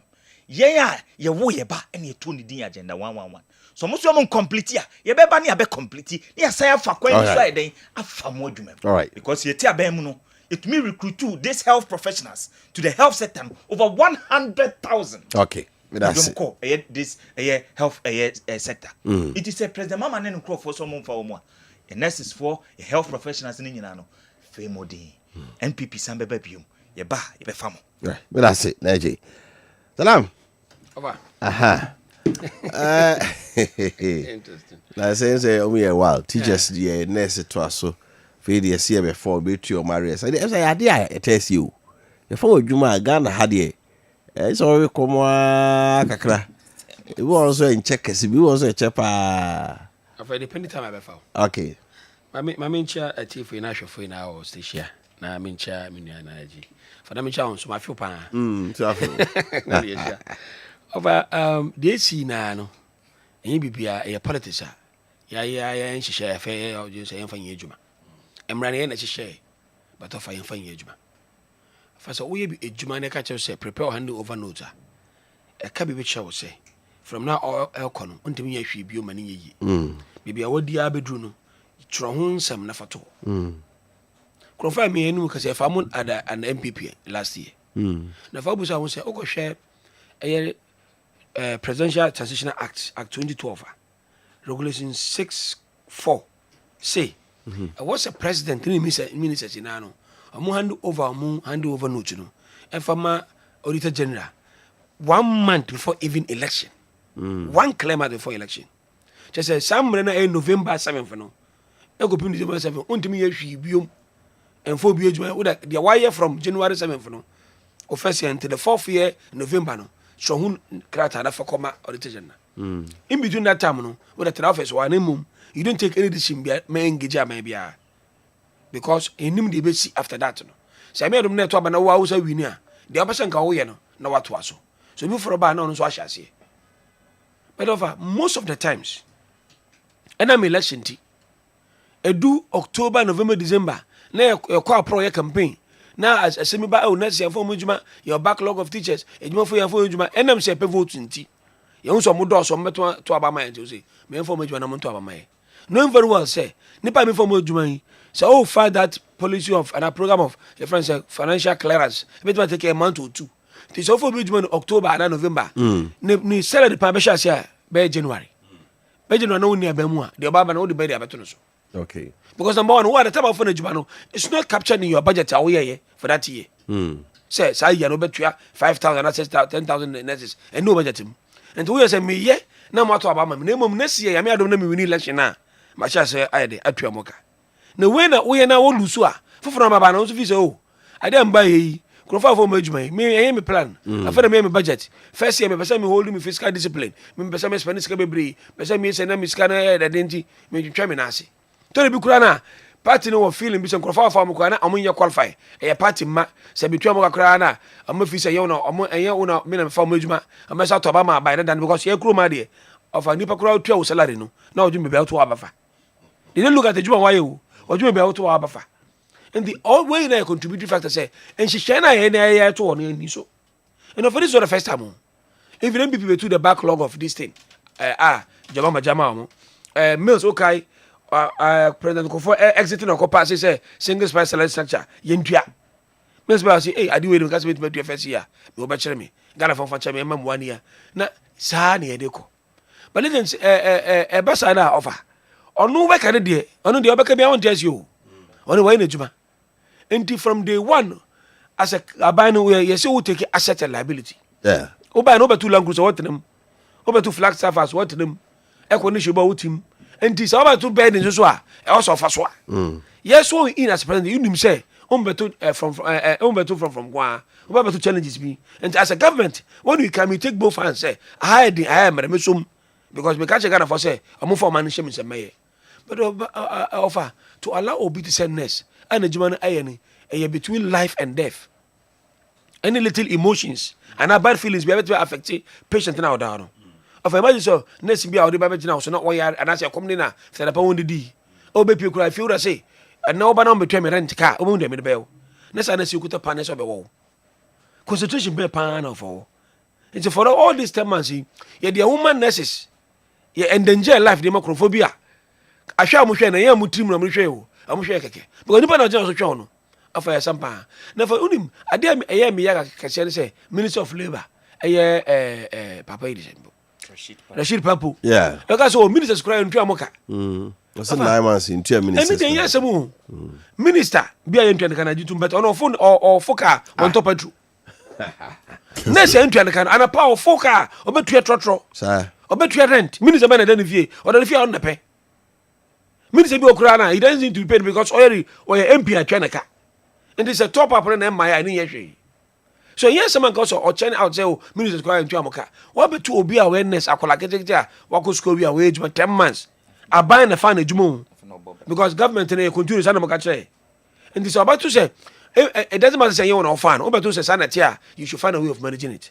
Kamike Grangomaga somebody 10 months in come out to bear 4 months. I find some be baba. Kay about offer 10 good months. Na oba and I bear my ye juma. So run up a foka. If you walk around in the field hospital of a distance in distance, get what? Me no backlog of debt. Amaji, maybe 200 minimum. If you crack a mumu so crazy, who send it because say about no number 4 because of Burosa what they count guy. Sika I'm sure say I'm going to go on debt. Most of them 80% debt. A debt service in Maakye. So for me, say there should be a policy in this country. About preventing this occurrence. I feel you better change your government. You know, Kofi so like I say, yeah, Juma, I buy for that and the fire. Yeah, Juma, Muslim Kono, Muslim Sia, in Tiaka. Now, Banaka, I am in a family Juma. I feel me do uncommon. Of it means I never go so I'm saying say. So I buy MP and this I buy no more budget. So no amount for man can cry. Just to tell you what kind of so first budget in the no more intentionally no they were not captured. Amu ya imagine so betua mo kwakra at all. Amu ne madwun say this year nka betua mo ka. Think guys nkola na so go to atuanka. Am betua this next year be 2026. Budget e ba na e be capture mo. You say we say FM say amaya cabinet approval. Afa minister mo busa na approval say ye tua mo backlog salary si na. Afa ye go school see be the arrears. Yes, it's all the capability was school. Can you na government clear? And this month they are made it in October. And November because of her. Say and na would to about 10,000 necessary. Yes, I come out. Can we say you acquire media budget? Yanko the money for extra expenditure. And this kind of government be improvise free. So far, media me feel sometimes communication should be complete. I saw okay, me mean that minister no. But say no wotuaka 10 months. Me normal calculation grana need teacher BIG 2,000. And that's BIG 2,000. Multiply by 10,000 by 10 months. Have I said it 2,000 times 10,000 grana around 20 million or so. and the cover 200 million or so as can I say. I want to approve it. Parliament they approve. Does cabinet have the powers to approve such money and stuff? And over all this is here because government, I imagine, say from day one, I'm better, you know. I mean, imagine some metriamoka. Because some plans some metriamoka kakra crank and medu be agree. Maybe so I know me imagine say, me some be auditing. Inti say we approve now to your mokawia. Na later ko unsi bia ni pan kra no qualify. How do you go back and correct it? Okay, your mama and this policy to buy 2012 say the auditing shouldn't exceed 3 months. Okay. Exceed 3 months, I in trouble. Extra month, and okay, yeah. If I do the teacher between age 1 year, 3 months, they bet you because yeah, clearance and 3 months, and it was done because I'm on for quite a wage money. And your quapa. And the auditing energy to say, yeah, financial clearance, man, and both 3 months, also your financial clearance. For 10 months, as some naked. Tell them, I say, 10 months in, and I say, 3 months in quite a bit to Amoka. And to me, I know to see I did be a version. But for the message, and say, to the be emotions, you know. Na sama ya kan yenhwe yi akom yi na akom dey but where you don say what ka chew over to the bia mesrom omo na ka say pejuma ye fa ojuma so anya ya betra kakra say in fact yan tuam kakra wo fa but asem ya be ka che penimu no so enye so communicate ya kan if not for politics say bia kasa de bakono onye no baby enkasa sam nchen and to the bia ya kasa yenhwe ni yi and me enjinu so say be ka sam bia ye denigrate obi to say comedians. Some of them are professionals. Ajima wo ye na wo sere no. Ene je say offer. Wa lusu na dwene. O hwe ene obi to say Zelensky. We professional comedian o ye juma America. But na ono na only the Ukraine almost akontokwa. Ene say only the Ukraine peaceful Ukraine no. A war torn Ukraine ene o president. And this say o ka say obi go ka we hu na o ka we hu a oba good comedian na. Afana ka say omo ye comedy ni na no wabo mu nim say adwene bibia eni omutri and I think say oka ni e be better kan not only the minister on pakrofo mention mu dini na acho say asaba oka no kan ni and this one so yes na e be preview say ochira say bibi say enzi over. Okay, gracias. Salam, me dey say oze comedy yen nyina. Me tie ababa wa bi over. Oya nurse ni also no oti is it wager we say he e won cry o join this demonstration bi over also the rent aso and if you run bisa ne say obe renew and o say ai obe renew I say dey also discover over o say if you run bisa na o say meba ene ochina enti ene due so obebe fia I just saw it if you run them. And son of nets nino, which me aba. It's your next honest ni, Ojina Yara for so a shenwa. Just imagine the bit me see. I come any break. And a marijuana a memano, Omode Casa. I politics and I'm a coyetcher woman. Because more catch a woman, you catch a mugana for your catch a woman. Say, and this is for Mube. Yenny moment to bind. And me na me 40 omo bebre. Denja me 40 omo bebre say majority of them no Gen Z for. Majority of them no me Gen Z for. Omo ye wo omo 1990 1998 eba 2000 no. Offer omo me hu John Mahama president. No me hu na memo first one no. Omo hu na memo first one no. Enti na ye ka kire wo mu say mama nto aba ma president Mahama ne nkrofo yi. Because omo ye na da for omo fa wasem nye bibia. Omo funny pa bibia. Because the first term of President Mahama between 2012 to 2016 nurses full year school one for wo medwem. Eteki na nado danko Akufo-Addo ni MPP a and ye be far from 2012 to 2016 batches no ye ne be far wo. And omo mu san wie wo ya penso no ye san far wo mo. Itini ye ka san sem we kire wo mo ba no mo ye Gen Z fo no mo nti de ye ka na se. Na mo de Mahama is the hope, Mahama is the hope. Mahama hope na no nie. Ene oma ye dwuma 10 months. So won tria na ntria chena. No some nam ni minister so ebe da yen because in your budget 2025 budget page 84 of the budget nurses and health professionals in ye. Almost 13 ho categorically clear. Say yen for obi adwumem even post say obi wu adwumem mu a yen for obi adwumem okọ retirement a yen fa na adwumem nti omo ka omo beka sa azem we nei because yeah maame Professor Jane vice president okasi e be recruit to agric extension officers till date bibie nu a wo hu okruma ite tro professor budget ne na ye adwuma omo pese omo be fa obi adwuma iti the salam kan ni na me ne ya adwene yes omo nya omo adwen so mo betua wo mu nkoma ya omo adwen so mo betua wo mu a nkoma ka bibi pa kire wo mu and nurses for no so enkai so omo call strike na nzen ya omo call strike ne omo call condition of service oka job say 2026 nti ekom e de ladies and boys no yempe baby pa bi nya den emfa ma wo mu dan say ye betina eye radio so ni eyi so ato wo mu because malami sendram ni nhia baby odu yo matem nice for yes sir odu yo matem to me can say the cars asem ne nim gas ne nim gas won chia akra no you see no say ba me tie no don't what radio so don't speak for you don't speak take your time why you late ure mo a okasa dabi why you late ure mo a onchia obi akra asat me say me ma Mike aha ndi uba yenya ketwa bi ama vet bi unya vet bi akra vet yes vet kra unya bi Wofa ya se mo bo sir what's the vet ai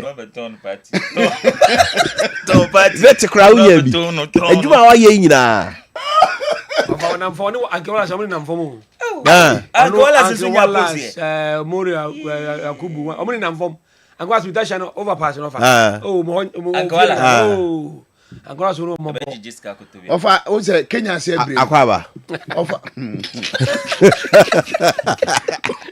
yema ofa say akwaba ofa meje so so ho ye die ofa nyame adom ho ye na psychologically there ye mompaye kakranta echiri say niema befa na say afi na niema sheba afi na face ya na kwawi ye mompaye say niema nhihye mra apprenti ya woti ya wo ye dide ni party 8 years aprapra kura adwuma wa nya bi anye 8 years wa ne die baba sanye bia onya ayibi dem oh there be yes eno de eno na me ne no kan wo another radio station say baby akodi nurses natam no no wanya somufo sana nka party etie ye namu wofa in fact Abbas Nuruddin as an individual say bra wo bre communicators ho no Abbas nko antimi nya adwuma no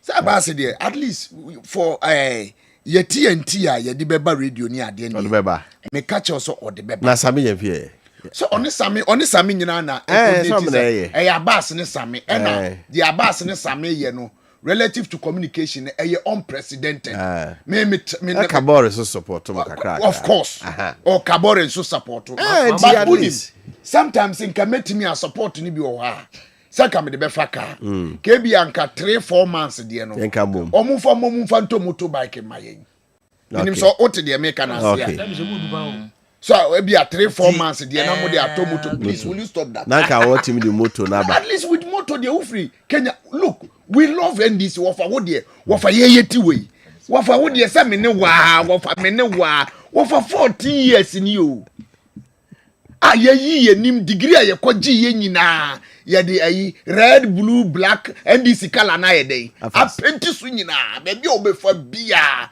me call one of the TV station me see ya na me nam kejeti ase yo em say nipa ne hwe me wo say ni storm no hwe ye dia minim na wo ka che me say na me hwe wo TV say na me so we me a but nipa no kwa no wo ka so wo hwe me wo TV station no minim no imagine say wo wa adwenboni bi a so o te de make na say enti won ye ka say Abbas Sami Jamfi Mahmoud Kabore mu so omunyo manfamu dio na ye boa but ye encouraging and ye jeje maslok cars egu I say sometimes we say are we not stakeholders maslok cars o ko ka me say oh say ukra wo say hu say ye jitu a ye what time bi e wo say ade e be kire wo be ba na afiri ho sa na ka ni ho bio Se nipa na wotua ya no na abetua ka to. Se ye de yo ye nim. Akroma de ko. It is sometimes where we love the party. Obi en ho betimi aka kire say baby a ye adwuma beduri. Ono open this chen. But at least support kakra ye hia. Mumfa moye adwuma sem de say yaka adwuma sem. Eno na meka no eye the same platforms say Wofa kanokre enepa national service scandal na o kanya o putoya na wucheche mu na mitie bi. Imagine say almost scanokra na nka wo pesa wo kanonka wo kan wo old Ghana cedis mu eye 653 million near time was semunu mu say abranti ya woto no onu na aban e wo power sanya mransam na wo mu di ye no wonim se sika no se wo kasa wo di tua nurses ka it can pay the nurses for over 50 years. But it's still an allegation. Yes, of course it's an allegation, but me say whether allegation or not se sika no if it is proven se wo wa ban e betena so ema national service nko almost over 600 million afa nipa miensa sem na wo fi say Wofa say sikai wo ho a enka wo wa ban a wo betena so no enko wa man nurses clearance emientua wo moka hwe ye friend say sky train Wofa no say $2 million. $2 million. Share your friend say cathedral $57 million.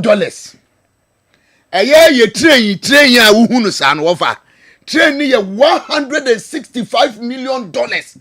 Imagine say if we had a government say you na ni da wan ko obeka the prudent use of sa resources Kenya ni say wo wa ban afọ omu adwuma na sabi osika kro odi betu omu ka no na eni ho na wofa ye nyina ye nim se ye ba beto aba. This was chacha na MPP for aban edi nurses etoye na say enye nurse for nko omu fa teachers for nyina without financial clearance na omu nim say yes let keep them in suspense ye mo omu hu say so omu toma ya ban no dia we will do the financial clearance. And so let's pretend we are employing them. That was the pretense. And they did that. Natamba no mufa.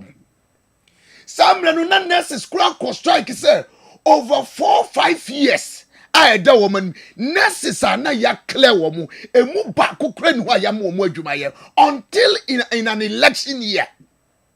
Enyamina America, that was an election ploy. To coerce these nurses say omuntuma womo amfa His Excellency John Dramani Mahama bae ehumobro hene yeti na mekasa ehumobro ye bae o kan 2016 yenya ya safumafo ekotena eye public ye friends committee anim ka kire omo say hey womo ya fo omo adwuma no ye be yi womo adi ye be pam womo ye bae that reset no that adie na wo ho say enka wo mo ya for employment na ye pam wo no wo fa bedu ye so na His Excellency John Dramani Mahama say Debbie nurses are professionals, teachers are professionals, police for wo fa your friend say meals time ana kufuor time ye recruit police for a bi kura timi call for weapon handling. Ye pamu wa mu betena fie but ehumobro hin His Excellency JDM said Debbie yemfa wo mu na so Wofa we knew wo waban you knew the economic situation tokura waban di yekoshemu to the extent say we know what the Bretton Woods institutions said about our economy ye junk na ye bola sebio ye revenue mobilization we sa me de bia me kam se ye man kra de ye ho omobo especially under His Excellency Nanado na se we interest payment and amortization na empo there is a deficit enti ye ba ye na ye se da bi ye mpam mo munko ye adwuma Wofa for the first time. So who said teacher for call strike. And send BPM. Ko Haruna Idrisu ambishia womo. What womu kasa kama. And a nurse so a call strike. Na mi busa sa nurse nini say, what wrong did Minta Kando, honorable as the minister, decided say no. Let me come. Ne empo. Me minister no kra mabejina wanimu a. Me no kasa no. I am a victim of the very circumstances you are complaining of. Me and kasa kra no for almost 10 months in Tuameka. But me sorry ntia ban because me so aban na betua meka. I mean say Tuameka say common no. Osa MP. O say minister Tuameka common no. Na nurse for no ade ombegina ho no. Na omusa nipa omuti Sudan ana. Ba oba no ba akoka che o say me dan kaso. Fi wura buza. Oh minister yi tu no. Me ni adwuma me dan kaso. No minister so e. Me se wono kura de se nani da bibi so. Me se wono kura de se nani da bibi so. Me tu we me ni adwuma. So me dan sika so.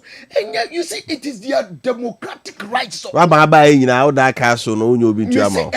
Omu democratic rights so omu be call for the demonstration. And I say a democratic right of the minister say obeba be shia wo mo. Aden na obetimi aka say wo opinion to express here. I have no qualms with that's not my topic. Minister say call the minister a comedian. Minister say November on be training nyina. No myself any pen bi aka ho. The thing no so ade no na budget mi ebetua November ya na confiscal no hin. Say budget there was supplementary one. And I wouldn't say was supplementary. Yeah, supplementary in July. Me say budget, yeah was supplementary. Yeah, July. Me say budget, yeah was supplementary. No, say that July. It is Omako. Me kwa de me de. Me say minister ne ka say yes upu say nunu ana aye den. What ne kankan. Enti ko mu tena afia. Ko mbeti say November. E wo mu ya mu pie. Eje na minister ba be ka chom say November kwa. Ye betua mo ka. Na nyamu nkwa ne yebetua mko ye wia nurse afofofo o maka wo mutifie no so no wo mo so ye be den ye be fo mo adwuma ka wo na sem you wo mpesa asem de we die na wo pe. What is comedian about this? Me na say Malam Isa ena watene nka no I criticizing that particular government. What were employment? Nana, you see time. Yes, Malam Isa the channel. Every blessed day oka economy asemwa. Na makache say economy ekufuado di jawo. Economy ni nefa ni page mem. Wo economy I say na economy ni ye papa no. An economy no page 84 of your budget. Wo see untumi mfa ni page. Anya no correct. You are a liar. Stop lying. Jimmy budget na men kan kire wa. Over economy o na ye ne edi omu kokoto say amane no. Aya na o refill ho. Say President Mama Senka onimamamua between 2012 to 2016 nurses so mu wie school na pension kofa wo mo nke kofa do ba ye no nke obefa obia ama net sase mo ye nka ho asem but President Mama mfa wo mo 2012 to 2016 efeki na adodankwa ekufuado and the fa wo mo nyina in your government. What are you talking about? Not employ nurses. What are you talking about? And the nurses ne koka and the wo betina say wo kra wo dan time aso omo kra so omo tie arrogance of me say mo de mo be kofie ntem kra mo. Okay. Na say no ma me fe no nsuo na ye enko ye nim. Ye fe nsuo na ye enko ye nim. Salam. Ye sha se mfiri galamsey no so. Minister ni abre say nine most for no chere say ahemfu do bi do omo agem. Enra UNDP for report by chere say last year nipa 1.1 million na enya juma of the mining sector. Yeah, chere say is akoye of fascinating crew. Say pejuma mamanfo dia. It's a man here, but the fight against galamsey and I'm more about to the minister can you know who say. So far, government BI enough from infighting them galamsey. I bet BI try say obey galamsey free about offer. It's not working as because galamsey and I know a life and death issue, and then it will be the survival. Baby, obi audidi if you no. Tofa, one more galamsey for now. Oko BI 2 pit now. Ye galamsey na nkasa na actors main actors na first hand actors na moto amena no e yekroma na nkasa so ko kura bi asia na de me galamsey na nipa dua nipa nkono efi kru no over in fact ebi okura na asase na ye galamsey na nka asase a wono na wo ye fam wo so I don't know what ama galamsey wura say on be galamsey of a honor also say I don't know what basa a community and cani ade chia na pa e baba no do no bia akonofu e ba yumra be no mienu no miensa be fi obi a be fi e de body ne banchi e ba na de nkomo e ba be mi say de ahomache na mo for afa hose Wellington boots after the end day omokotu mine omokotu galamsey of all because amu said the losses they are making in farming no is too much. Farmer ni bedo no baya wi. O take credit adu abuso bokudi. Dia kana opesa ka me fan kono. Kan ntim because kwai ni o. Fa beka wasa aka pro. Waye bakwa mpenu amiensa. Bibia bi free maya. So galamsey ni beka so wasa se na wo do ayet, wo do ese no. Farmer me 2-3 months, them 500 million. For the brika be man. O de man we kura no ankasa basa akwa bade ni bi. No di 500 a day. It's kaba. And they say a kaba galamsey do almost am fi say there. Agro bi kura na eji.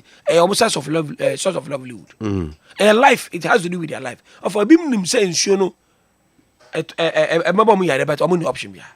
And once name was in government in to an amount yemma omo alternative. Livelihood alternative. Say mo ja galamsey no ejuma say mo kwankwa. But for free search omo djuma on be ye there. Ava. Omo mo djuma on be offer me say so offer the history of Bayelsa, so follow history of Bayelsa in Nigeria. I'm just say to oil. I go find some baby by Roman say go school. And I'm oil and I'm walk for foreigners abana Igbo for a yen tokwa. First thing the government did with the company say, Mumma light Emra Bayelsa. Nigeria was a light for Bayelsa, I'm a light war, and I'm a creative jobs, I'm a chroma, and I'm a D. Okay, Karen said we were issue.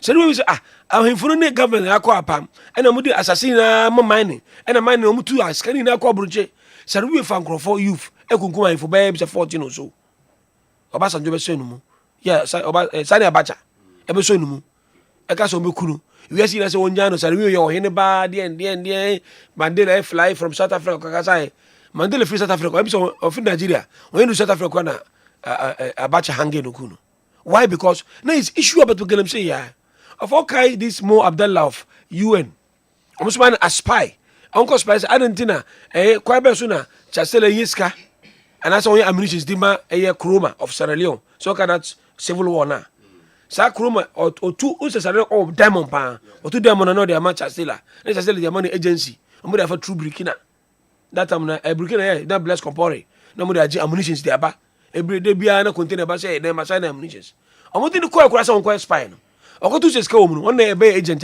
what recruit your friends rebels ma friends kuruma and so when it comes to money issue who take it back from what ending answer no be aja idea ska omu no this woman who say o just ska we ya o ko faska foforo but jakot na fie party over and the name of 77 on bebo for sa no they will not stop because what you make sabe bia ba wanko ya for soldier for koi if you soldier for go catch you say what do corona wo beto nsu anom ana beto bayere ya toto ana kokko bi no na kokora na afra omo say kojoy kro mama beduru awo omo na to bayere omo kono because onu so wa compromise I dey say ne ba eye galamsey ne bi ana ne kunu ye galamsey ne bi ana galamsey ne say ne kokko no amon for top an fufu ra ukrasi fi say sebe galamsey buy ne say fufu ne to even yogurt sellers who say they are making money not to talk about a friend say filling station for ne fuel this paper of oko magazine me be a friend say excavator a busy area amon for a business man so say be fight a creative chain of employment and then you know nko na papa momo of a debia make say lucky other world they create rebels over Sierra Leone over Congo Zaire over Nigeria over Liberia Gambia na that no omo dey rebels e protect land omo na ban ye to momento and this say here dey say ya yes I agree name so nko yes declare security zone name mum dey omo yes adjuma no over and why don't we apply a simple policy code first Cote d'Ivoire Burkina Faso and then some person who say variance and pardon na sabi musi for and another say the top that northern part of amuna do and kanina who say Cote d'Ivoire ye mama independence ya kabo mama Burkina Faso mama independent and to musi for no fi say Cote d'Ivoire omu krum and to omu ba ho do coffee cocoa bibi amuna ye ivarian na ayin bete bawule office on there also about I office tell my person convince some go into farming no why the government dey say o de kodo no ba no fifre me ba beto tell what say cash and carry After the same thing is happening in Burkina Faso, all the tomatoes are moved on. Obim beto mamu, about our agents are auto, and to the farmers order the way order, and Babesu acre by acre. Near Tony do come wire free. Why free? No, Obasa is selling a title name of another offense planting. And to say, okay, catch you for some years about Betoa. Most of them will go back to farming. Okay. To me, say, yeah, fighting, no, yes, some alternative moment among Fanko age. Okay, but I say, Nana. Okay, my member also. Wofa. Why you late? Galamsey no. De bia maka omu tu galamsey no so omu tia. Omu ankase bro. Omu tu galamsey no. Omu ane tu omu bro. Apart from say ban kase alluvial mining eyese wutu agudie wo yensu on kese no so no. Eno ya bra. Eye security zone. Afei so kwaye bretu bia eda ho no eno so sa ye security zone.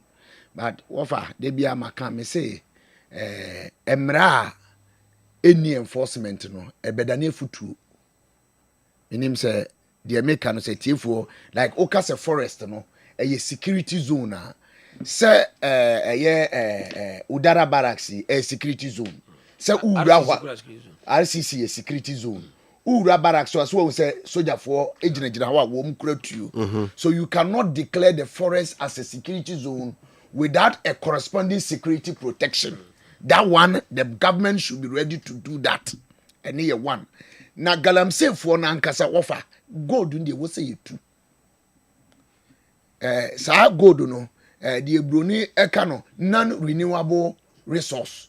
Just you two a itimi sa na ekwanya ya nkasa chese ye wicked ebi Wofa se wo hwe Erastus Asaridonko ni documentaries ya na e kire nyina se wo hwe Joy FM anopa ya no muta kire bi pa ofanya aban we mu na ehya ase 8 years ago ene ebenya aban a wo ye emra no o makwan se kwaye bretu ana ya preserve no for years ago no ye nkom nkotumwa agudi nempo se ye kwa kotu agudi no na ye no sustainably a ekie ni problem anything Wofa etimu amutu galamsey no etimu tu wia amina no amabo no etimu timi nkata so ana eka wom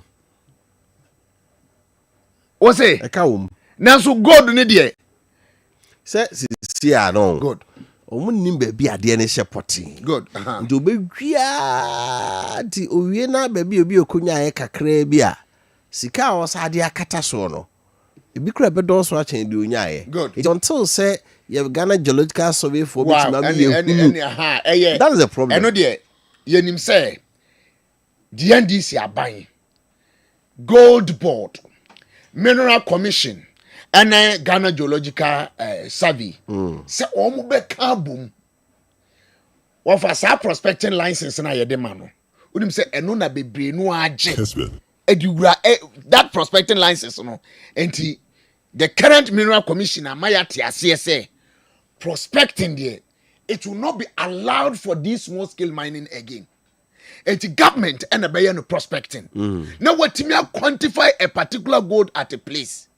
Enti se uba na se upe unya the necessary documents ya eno de ye be kire wo se ha na wo kɔ a ubetimi atu agudie na anya ne dodo esi akata so ne pepepe se ne be ya wo awutu no se ne usika no in prospecting no kra no no atu akakra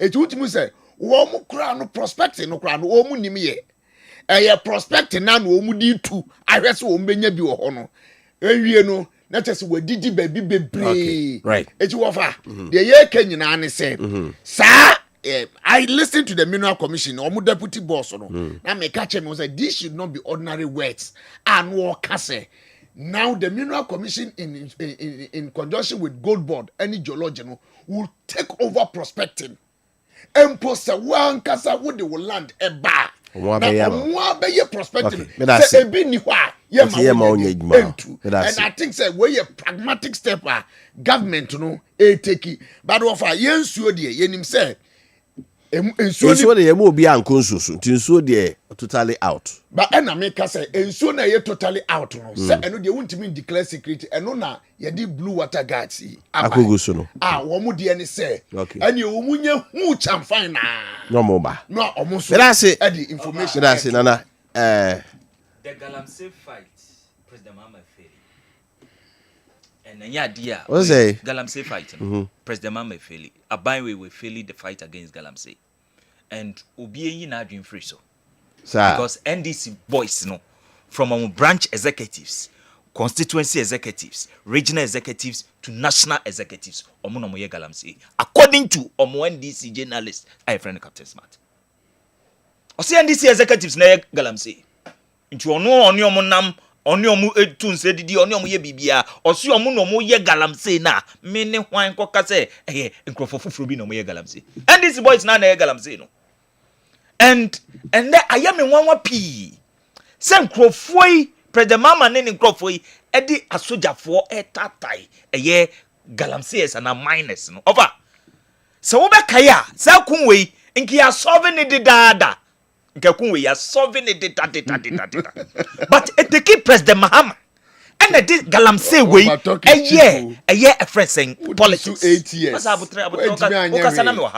because nana do danko ekufado o sinkete o rita so say sadie we no me ye free honomo President Mahama and in the NDC for ne chat said the campaign date na mekasa offer obeka ya 2018 na nekufado ti the same soldiers ibi gumu so omun protect this a fence forest ni eyensuo President Mahama ne be ka kire Ghana fo nyina e ka kire kufado say stop chasing the Galamseyers with soldiers me na eje me na mekai and the President Mahama say no so what soldiers fo gum you see the hypocrisy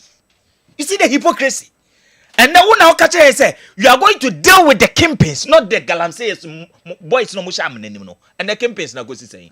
Over and the Ghana phobia as President Mahame. When I walk at and say, ube use artificial intelligence. You use AI to fight against Galamsey. And then AI na wahi.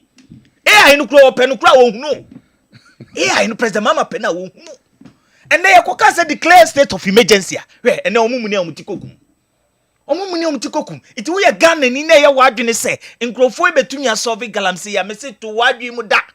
NDC mpanimfo na ye Galamsey. NDC mpanimfo ma executives no omo anom ye Galamsey no. Na me say omo nti asese obia ye bebo udin under this government. Yes wo na wo ye Galamsey ye de wakọ ha ye de wakọ akoye. Me see take it from me.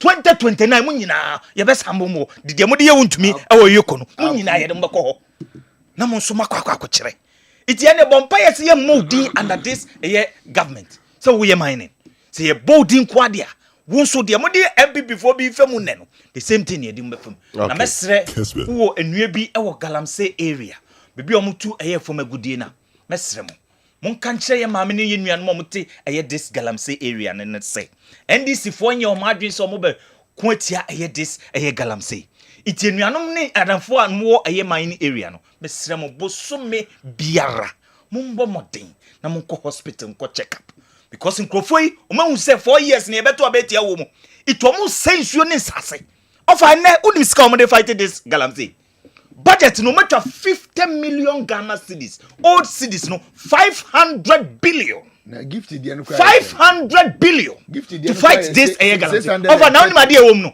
na na do danko for the 2024 or spending 10 million Ghana cedis na 10 million offer na ayensu anofo nyensuo no na part of central region for nyina no nyensuo no but this government or spending 500 billion but yet ayensu anofo nyensuo mu no and yet central region part of central region mu nyensuo no offer and now ko John Mahama ono ani krom bole hono ye frɛ baby tutumba offer and then nsuo wo hono nyina ankrofo all right Yokoma river offer and asay with the 500 billion President Mama wa feature okay wontumi enko na wo feature na obekwa ma so wadwim da ekon na abro President Mama so wontumi fight mama 10 seconds ma salam ne salam ye ko de me ka shia afa Galamsey de ye ina ne ye ye ina jitu se beja for now because intimate possible mobile politicians womb I inform ordinary guy womb obia womb me send the video bi amamo wo do obi aye amonkohwe am rebe ho say how people are risking themselves for this galamsey no ade a ho de me no ya adwene emobo right abusafo ya dey see na ye hwe birthdays no kakra na pages wa ye krado a na amokame nya MCD a ofran for ground on fan na de wa kai say I was about some see na ka che no pi